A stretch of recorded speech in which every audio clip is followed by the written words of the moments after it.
Assalamualaikum warahmatullahi wabarakatuh.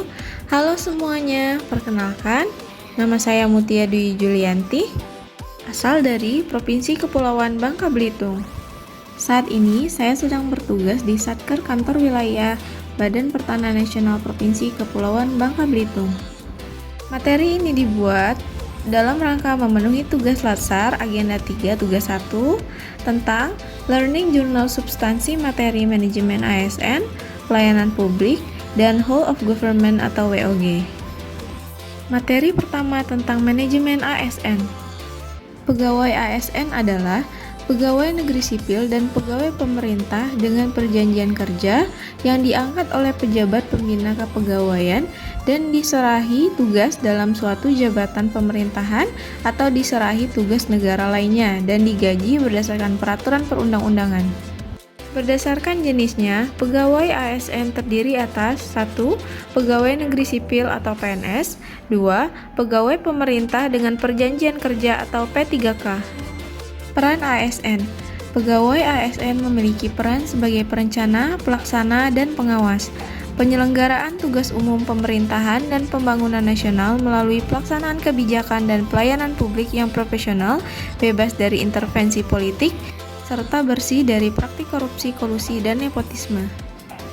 Tugas ASN. 1. Pelaksana kebijakan publik, 2. Pelayanan publik, 3. Perekat dan pemersatu bangsa. Tugas pegawai ASN yaitu 1. Melaksanakan kebijakan yang dibuat oleh pejabat pembina kepegawaian sesuai dengan ketentuan peraturan perundang-undangan. 2. Memberikan pelayanan publik yang profesional dan berkualitas.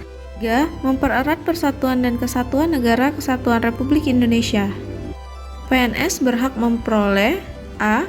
Gaji, tunjangan, dan fasilitas. B. Cuti. C. Jaminan pensiun dan jaminan hari tua. D. Perlindungan. Dan E. Pengembangan kompetensi. Dan hak perlindungan yang disediakan oleh pemerintah untuk PNS berupa A. Jaminan kesehatan. B. Jaminan kecelakaan kerja. C. Jaminan kematian. Dan D. Bantuan hukum. Hak dan perlindungan yang disediakan oleh pemerintah untuk P3K yaitu A. Jaminan hari tua. B. Jaminan kesehatan. C. Jaminan kecelakaan kerja. D. Jaminan kematian. Dan E. Bantuan hukum. Kewajiban adalah suatu beban atau tanggungan yang bersifat kontraktual. Undang-Undang ASN disebutkan kewajiban pegawai ASN antara lain A. Setia dan taat pada Pancasila. B. Menjaga persatuan dan kesatuan bangsa. C. Melaksanakan kebijakan yang dirumuskan pejabat pemerintah yang berwenang. D. Menaati ketentuan peraturan perundang-undangan. E. Melaksanakan tugas kedinasan dengan penuh pengabdian, kejujuran, kesadaran, dan tanggung jawab. F. Menunjukkan integritas dan keteladanan dalam sikap, perilaku, ucapan, dan tindakan kepada setiap orang baik di dalam maupun di luar kedinasan. G. Menyimpan rahasia jabatan dan bisa mengemukakan sesuai ketentuan peraturan perundang-undangan. H. Bersedia ditempatkan di seluruh wilayah negara Kesatuan Republik Indonesia. Kode etik dan kode perilaku ASN. Dalam Undang-Undang ASN disebutkan bahwa profesi ASN berlandaskan pada kode etik dan kode perilaku yang bertujuan untuk menjaga martabat dan kehormatan ASN. Terdapat 13 poin kode etik dan kode perilaku pegawai ASN. Fungsi kode etik dan kode perilaku. 1. Sebagai pedoman panduan birokrasi publik atau aparatur sipil negara dalam menjalankan tugas. 2. Sebagai standar penilaian sifat, perilaku, dan tindakan birokrasi publik atau aparatur sipil negara. 3.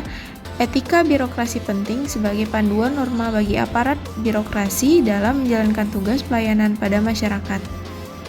Konsep sistem merit dalam pengelolaan ASN. Sistem merit adalah kebijakan dan manajemen ASN yang berdasarkan pada kualifikasi, kompetensi, dan kinerja secara adil dan wajar, dengan tanpa membedakan latar belakang politik, ras, warna kulit, agama, asal-usul, jenis kelamin, status pernikahan, umur, dan kondisi kecacatan. Prinsip sistem merit. Pelaksanaan sistem merit dalam beberapa komponen pengelolaan ASN. 1. Perencanaan, menyusun, dan menetapkan kebutuhan. 2. Monitoring, penilaian, dan pengembangan. 3. Penilaian kinerja. 4. Kompetensi, promosi, mutasi, dan penghargaan. Kelembagaan dan jaminan sistem merit dalam pengelolaan ASN.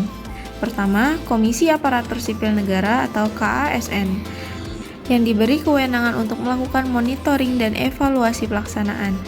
Yang kedua, Kementerian Perdayagunaan Aparatur Negara dan Reformasi Birokrasi yang bertugas memberikan pertimbangan kepada Presiden atas penyimpangan sistem merit.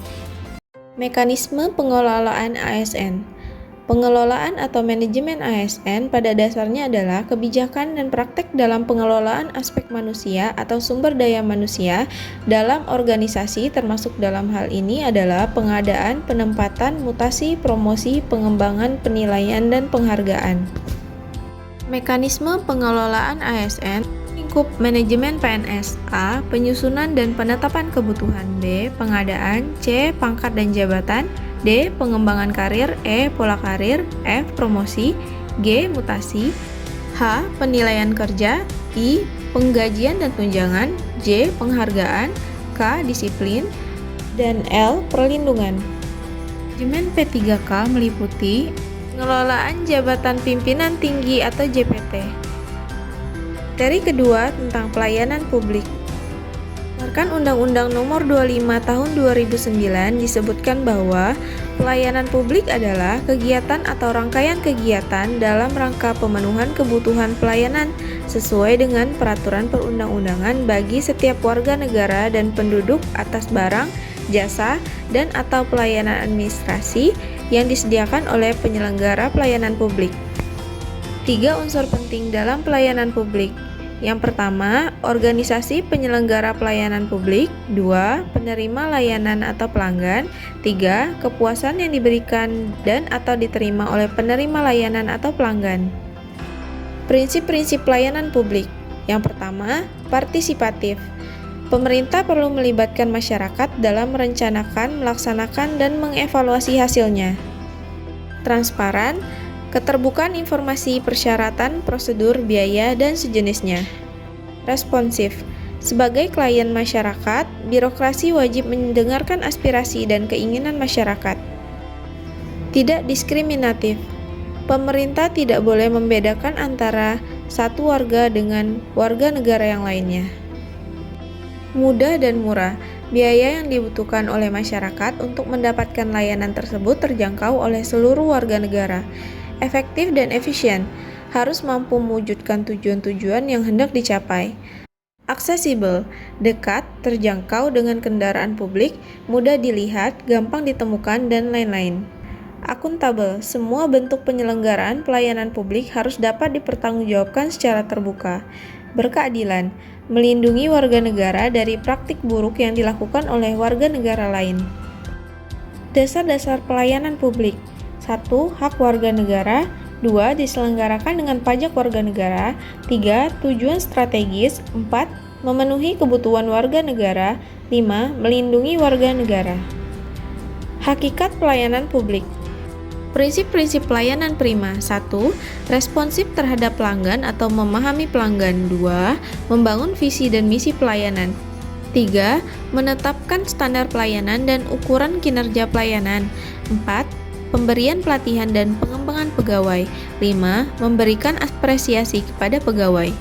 Budaya pelayanan merupakan cerminan dari praktek komunikasi yang dibangun antara pemberi layanan dan penerima layanan. Pengertian etiket dan etika. Etika berarti moral, sedangkan etiket berarti sopan santun. Tujuan etiket. A. Untuk menciptakan keagraban, keramah tamahan, dan menjaga sopan santun pelayanan. B. Untuk dapat menyenangkan dan memuaskan pengguna jasa. C. Untuk membina dan menjaga hubungan baik dengan pengguna jasa. D. Untuk tidak menyinggung perasaan pengguna jasa. E. Untuk dapat menjadi daya tarik.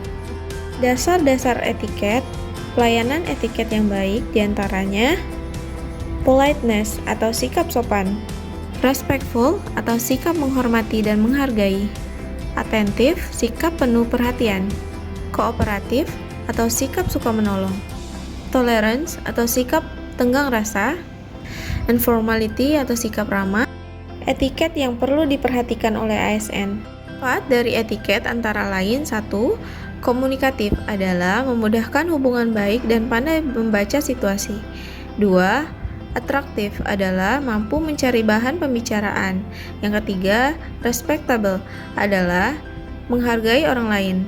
4. Self-confident adalah memupuk kepercayaan dan keyakinan pada diri.